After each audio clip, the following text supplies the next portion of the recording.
durante 5 años. Les envié a mi familia $3,000 al mes. Resulta que me llamaban el cajero automático a mis espaldas. En el 50º aniversario de bodas de mis padres, me pintaron como ingrato. Me levanté, puse mi teléfono en altavoz y dije, oye, Reddit, durante esos 5 años, he vivido en el extranjero, construyendo una vida que no fue nada fácil. Tomé varios trabajos, hice turnos infernales y viví modestamente solo para llegar a fin de mes mientras ahorraba lo que podía, cada mes sin falta. Les enviaba a mi familia $3,000. Mis hermanos lo sabían, mis padres lo sabían. Lo hice por amor, por obligación y porque genuinamente creía que los estaba ayudando. La renta, el supermercado, las cuentas médicas, emergencias inesperadas, lo cubrí todo. No pedí nada a cambio, ni siquiera un agradecimiento la mayoría de los meses. Simplemente asumía que lo valoraban, aunque no lo dijeran.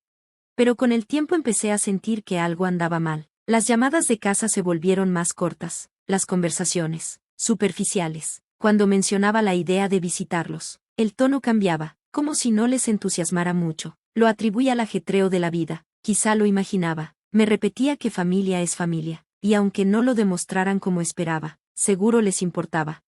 Hace 2 meses, mi prima me mandó por error una captura de pantalla que no era para mí. Provenía de un chat grupal titulado Actualizaciones del cajero automático. Los mensajes eran crueles. Mencionaban mi nombre varias veces, con sarcasmo y frialdad. Mis hermanos me habían estado llamando el cajero durante años. Mi mamá hasta bromeó, ojalá no encuentre novia, porque si no, se acaba la lana. Mi papá respondió con un emoji de risa. Mi hermana se quejó de que un mes me retrasé y me llamó, niño malcriado viviendo en el lujo en el extranjero, acumulando billete. No podía creerlo. Fue un golpe directo al estómago. Pasé esa noche entera revisando las capturas. En shock. Ya no me veían como parte de la familia. Me veían como una billetera. Y nadie en ese chat habló para defenderme, ni siquiera mi hermano menor, a quien le pagué la colegiatura tras reprobar su primer año. Me sentí usado, traicionado, como un tonto. A pesar de todo, no los enfrenté. Lo deseaba con todas mis ganas. Pero sabía que se acercaba la oportunidad perfecta, el 40 aniversario de boda de mis padres. Estaban organizando un gran evento. Mi hermano mayor me dijo que no era obligatorio que asistiera, pero que si andaba por la zona, pasara a saludar. Ahí lo confirmé, ni me querían, a menos que llevara un regalo, un cheque o una ayudita más. Así que regresé volando sin avisar a nadie. No quería la gran bienvenida ni el afecto falso. Me quedé en casa de un amigo cerca y me aparecí en la fiesta sin anunciarme, con ropa sencilla, nada ostentoso.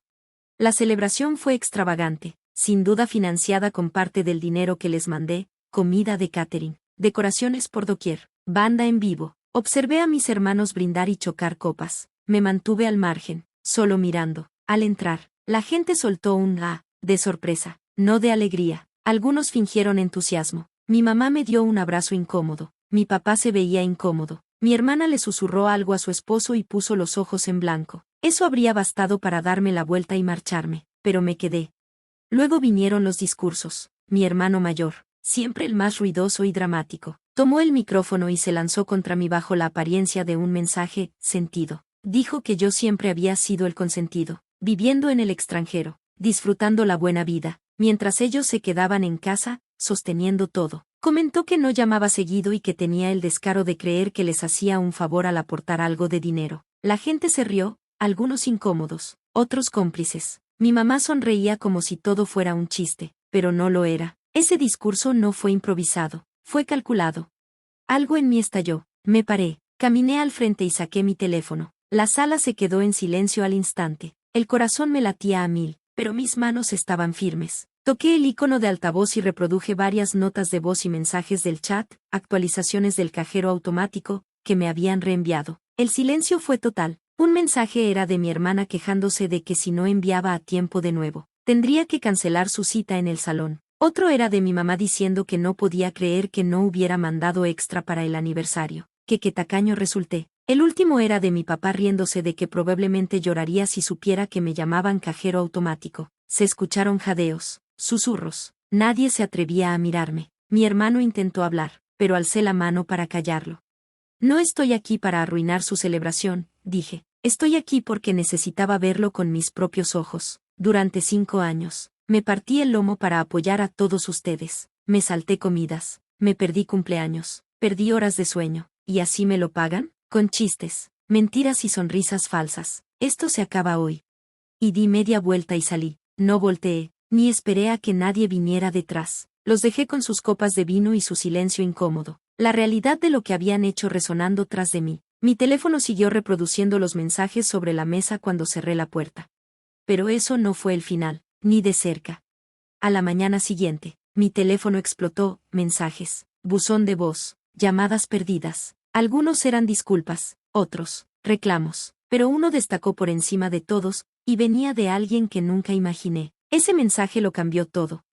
Llegó justo cuando me disponía a salir de casa de Kevin. Kevin había pasado todo el día intentando que me relajara, que lo dejara pasar, que no permitiera que mi familia controlara mi vida, pero en el fondo, sabía que había más en esta historia. No podía dejar las cosas así. Cuando vi que el remitente era mi hermano menor, Liam, vacilé. De todos en ese chat, pensé que él sería quien se parara por mí. Liam era el más chico, a quien había tomado bajo mi protección cuando mis padres dividían su atención entre el trabajo y otras responsabilidades. Le pagué libros, renta en el dormitorio y hasta su primer semestre cuando no tenía dinero. Pensé que le había hecho bien. Creí que me veía como algo más que un cajero automático, pero al abrir su mensaje, sentí un golpe en la cara. Era directo, cruel y de un tono gélido. Buen movimiento, hermano. Avergonzaste a toda la familia. Ojalá valiera la pena. No te molestes en volver.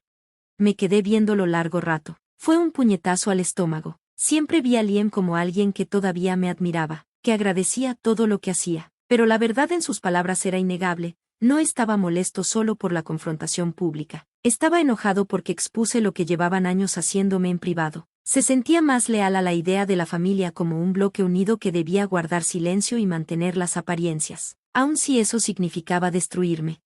Es curioso cómo funciona la traición. Me puse a reprocharme cada acto de bondad hacia él, cada vez que lo ayudé, cada vez que lo cubrí. Todo pareció un desperdicio, como si nada de lo que hice importara. Quizá, de algún modo extraño, di demasiado, no solo de dinero, también emocionalmente. Estuve representando un papel al que nunca debía acceder. La noche se alargó y mi teléfono siguió vibrando. Algunos mensajes eran de familia, otros de viejos amigos que vieron el escándalo en redes, gente que no sabía de mí en años, de pronto opinando. Todos tenían algo que decir, pero nadie entendía el peso real de lo que vivía. Y luego, silencio. Por primera vez en años, sentí una extraña paz. No revisé mi cuenta para ver cuánto mandé ese mes. No me preocupé por si podía afrontar la siguiente petición. Lo único que sentí fue el punzante cosquilleo de haber sido descartado por quienes más confié. Unos días después, llamó mi mamá. Sabía que llegaría. Había estado evitando sus mensajes. Tenía desactivadas las notificaciones del chat familiar, el mismo donde me seguían burlando, pero no podía eludirla. Contesté a regañadientes. Al principio guardó silencio, pero reconocí ese tono suyo, el que usa para manipular y hacerme sentir culpable por defenderme. Empezó con la misma frase de siempre. No puedo creer lo que le hiciste a tu padre, a la familia. Nos humillaste, destruiste todo. No la interrumpí, la dejé hablar, no por miedo, sino porque sabía que cada palabra confirmaría cuánto ignoraban la verdad y todo lo que habían hecho. Tras un largo silencio, soltó. Solo desahogábamos. No es tan grave. Sabes que valoramos todo lo que haces. Mi mente dio vueltas. ¿Desahogarnos? ¿En serio? Durante años les mandé dinero sin pensarlo, tratando de aliviar sus cargas. Me llevé al límite, cancelé vacaciones, pospuse planes, para que no les faltara nada, y ahora lo minimizaba, diciendo que no era grave. Sentí rabia, pero guardé la calma. Le dije con la voz más firme que pude que se acabó, que el dinero se detenía, no más ayudas, no más hacer de salvador financiero, ya no sería su cajero automático. Se hizo un silencio al otro lado, supe que no quería oír eso, seguramente esperaba que retrocediera, como otras veces, pero esta vez no podía. Cuando colgué, sentí un alivio extraño, no era felicidad, ni celebración, solo alivio de tantos años cargando un peso que no me correspondía.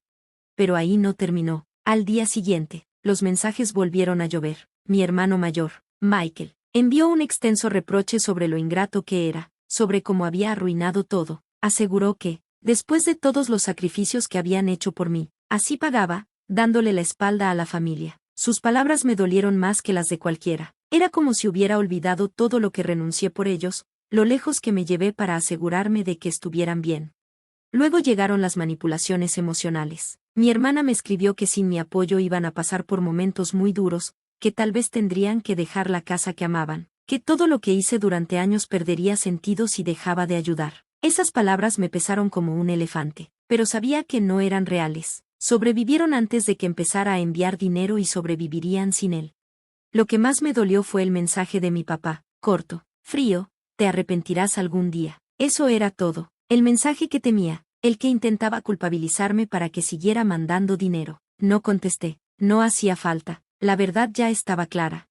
La familia que traté de proteger, a la que di cada gota de mi esfuerzo, no era familia de verdad. Me trataban como una herramienta, como un medio para un fin. Pero entonces sucedió algo inesperado: se acabó el alud de mensajes. Mi teléfono quedó en silencio. Pasaron días sin un solo texto. Era como si todos hubieran seguido su camino y me hubieran dejado atrás. Y quizá así fue. Pero por primera vez en años no sentí el peso aplastante de sus expectativas. No tuve que demostrar nada. Usé ese silencio para sanar. Empecé terapia, algo que había pospuesto demasiado tiempo. Empecé a reconstruir mi vida. Invertí en mí mismo. Trabajé en proyectos que siempre quise pero para los que nunca tuve tiempo porque estaba ocupado con todos los demás. Viajé más. Me reuní con los pocos amigos que realmente se preocupan por mí. Por primera vez en mucho tiempo, vivía para mí. Una semana después, llegó una carta, no un correo ni un mensaje, sino una misiva manuscrita deslizada en mi buzón. Era de mi prima Sara. Había escuchado fragmentos de conversaciones entre mis padres y hermanos en reuniones familiares, y siempre se sintió incómoda. Me contó que mis padres habían planeado pedirme que les comprara una casa nueva. Iban a presentarlo en la fiesta de aniversario, pero cuando no respondí al discurso inicial, cambiaron su estrategia a hacerme sentir culpable. Me quedé atónito. Durante años fingieron estar en apuros. Actuaron como si necesitaran mi ayuda, pero la verdad era que planeaban pedirme mucho más de lo que jamás imaginé, y estaban dispuestos a usarlo todo, incluso mi lealtad, para conseguirlo. Ese fue el último llamado de atención. Comprendí que para ellos solo era un recurso para mantener su estilo de vida. Nunca me vieron como su hijo o hermano. Yo era simplemente una alcancía. Así que hice lo que tenía que hacer: los bloqueé, los eliminé por completo, borré sus números, los quité de mis redes sociales y me fui. No fue fácil, fue doloroso, pero necesario. En los meses siguientes, comencé a ver todo con claridad. El matrimonio de mis padres no era tan perfecto como parecía. Mis hermanos no estaban tan unidos como fingían. Todos habían sido cómplices de un juego del que ni siquiera me percaté. Y al distanciarme, descubrí algo fundamental: no estaba perdiendo nada. Me había construido una nueva vida, una vida que no dependía de sus expectativas ni de sus demandas. Emprendí mi propio negocio, algo que soñé durante años pero para lo que nunca tuve oportunidad. Hice viajes que postergué demasiado tiempo. Hice nuevos amigos. Reí, sonreí, sané, y nunca volví la mirada. Ya no era su cajero automático, solo era yo, y eso bastaba. Gracias por ver. Si te gustó este video, no olvides darle like, comentar y suscribirte para más historias increíbles. Activa la campanita de notificaciones para no perderte ninguna actualización. Nos encanta leer tus comentarios, así que comparte tus pensamientos abajo. Nos vemos la próxima vez. Cuídate.